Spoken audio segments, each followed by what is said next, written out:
Happy New Year. What's up? J Street Moto here, and welcome to 2023.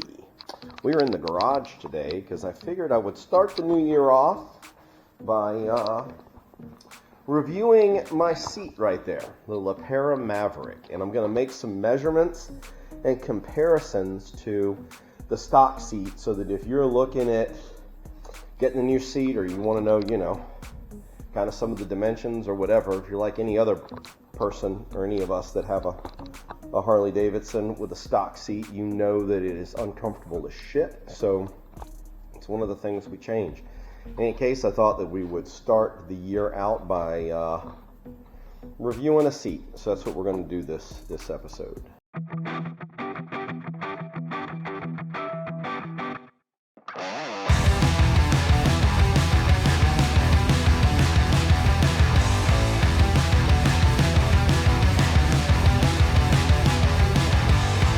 All right, for any of us, this is the stock seat that comes on the 18, certainly the 18, I think it started in 17 or 16, but for sure the 18 and up, Road King specials, Street Glide specials, and Road Glide specials. This is the stock seat, and the only thing that it's missing from here is the strap that goes across here, and with the seat that I bought, I could not use that strap, but this is the stock seat. And let's back up for a second. And this is an opinion thing, my opinion only, for what it's worth. When you're talking about motorcycles and riding any kind of distances and being comfortable, the two biggest things that you can change on a motorcycle that affect the ergonomic geometry for the person riding the bike would be the saddle and the handlebars. Changing those things, changing one of them or both, it will significantly change your experience on the motorcycle and your comfort level.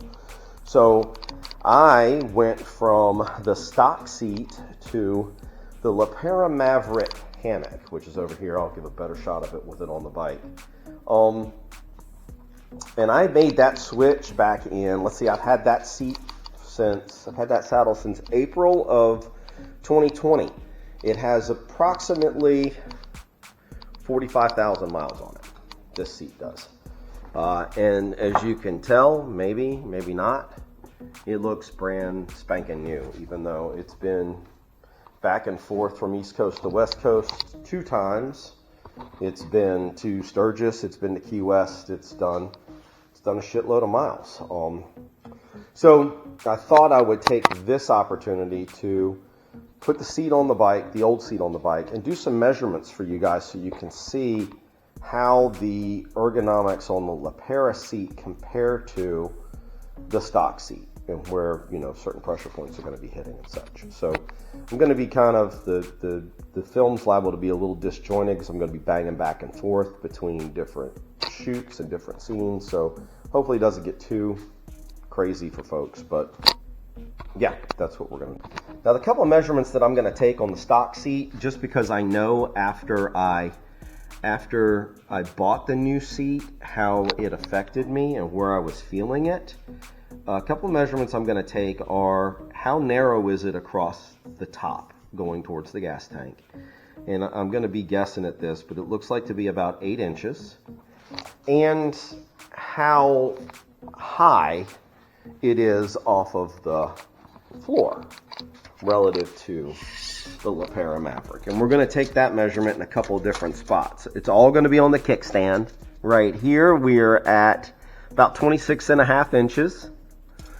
Back here, we're easily at 27 and a quarter. So little background. When I got the Pera Maverick, okay, the seat's reinstalled. Now we can go back and take the same measurements on this seat that we just took on the other one. And as you can see, it's about a 1/2 inch narrower on the front end relative to where your legs split going towards the gas tank. It's about a 1/2 inch narrower. And from a height perspective, it is, let's see, I believe it's lower to the ground. It is, oh yeah, about 25 and a quarter high in like the middle part of the seat where your butt would go. And if I go back towards the edge, it is about 26. So it is easily a little over an inch shorter in the middle. On the edge here, there's a wider flat spot so it doesn't like scoop up and start raising you up higher. This is at least an inch shorter than the stock seat. And this part here is about an inch narrower there. Now, what I've noticed riding this saddle is that my legs used to go numb. They don't now because this section here is narrower, so it doesn't hit the pressure point on my legs that would make them go numb. The other thing I like about this saddle is this sharp 90-degree kind of pocket that goes all the way across. This really keeps your ass in place, and it gives you a good feel on the bike. Like I can rip it and I'm not going to be sliding off the back. The stock seat doesn't have that harsh of a backbone or a backrest for you. It's more of a sloped up thing on the outsides and really only have that pocket right down in the damn center. And this doesn't do anything. I can tell you every time I rode my bike with this seat, I felt like I had to hold on to the handlebars or it was going to throw me off the back. Don't have that issue with this seat. The real reason that I got this saddle was for my passengers. My wife and kids were griping about how uncomfortable this is, the pillion on the stock seat. They were griping about how much it hurt their butt when they were riding. They weren't comfortable.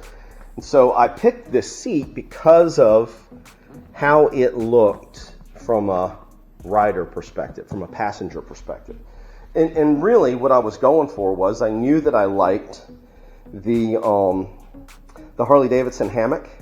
I knew I liked that seat, which is a similar shape to this. And so I went with this guy and ordered it and found out that I got way more benefit for the rider than I did for the passenger. Even though my wife and kids will tell you, this seat's way more comfortable.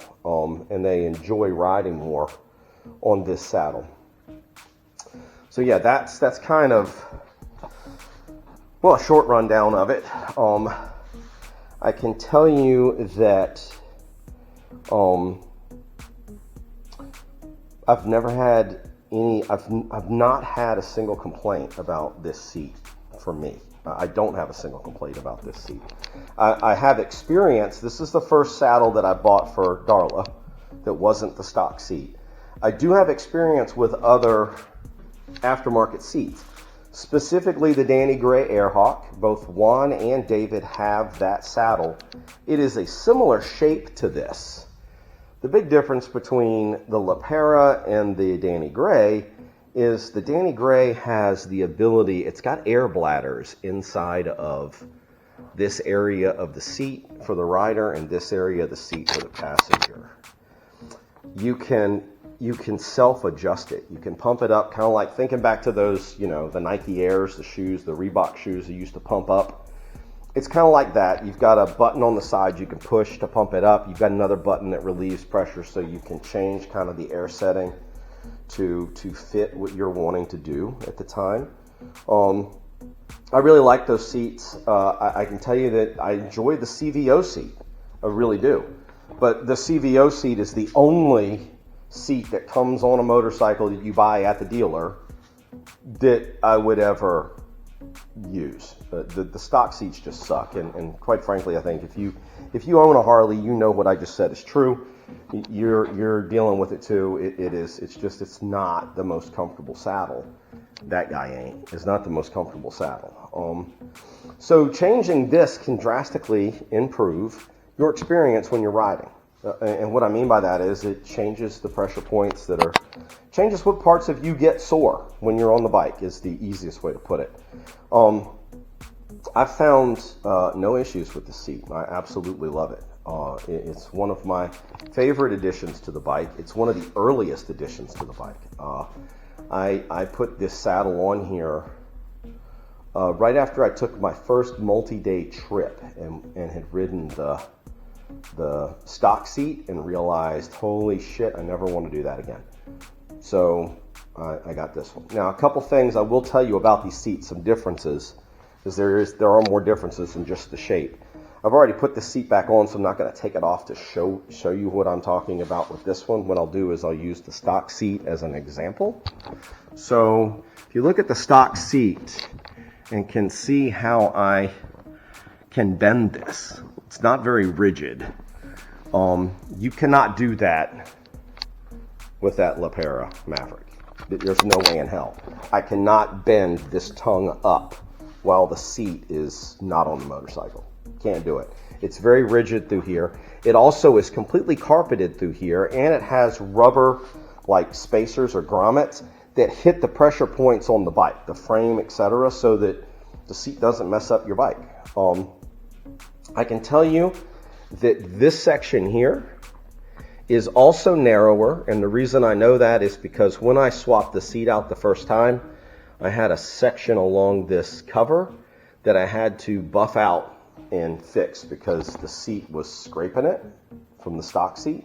So it does cut in a little closer here than it is on the stock seat as well. So it's narrower from the tip all the way pretty much to where you're at your widest. All along here, this seat is narrower than the stock seat. And for me, that was a good thing. It made it way more comfortable for me to ride. Don't know what your experience is going to be with that. So, yeah, I mean, so a couple things about the channel real quick. First, like the video if you like the video. Subscribe to the channel if you like the content. We're starting out a new year, 2023. I've got some big plans for the channel this coming year, things that I want to try out, things that I'm going to do different. So hopefully you hang around and enjoy it. I was just with David today doing some work on our guns, and we were talking about what rides we were going to do in 2023, and right now I'm thinking that it's shaping up to be, we'll go to New Orleans probably in the early spring, and then somewhere around like July possibly head up to Canada and go to Nova Scotia. That's the plan, at least for 2023. So, got some more announcements for the channel. I got some other things that are going to be happening, some things I'm going to be doing, some things that I'm thinking about doing in terms of, what kind of content do I want to create. And, and for sure, at some point in the near future, we're going to be ripping this bad boy open and doing an installation video on a Recluse clutch. So that's going to be happening too.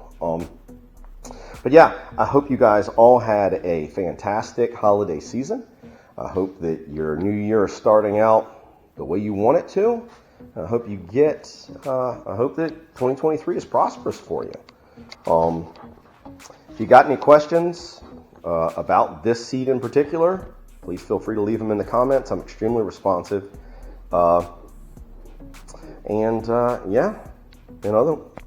Always, ride safe.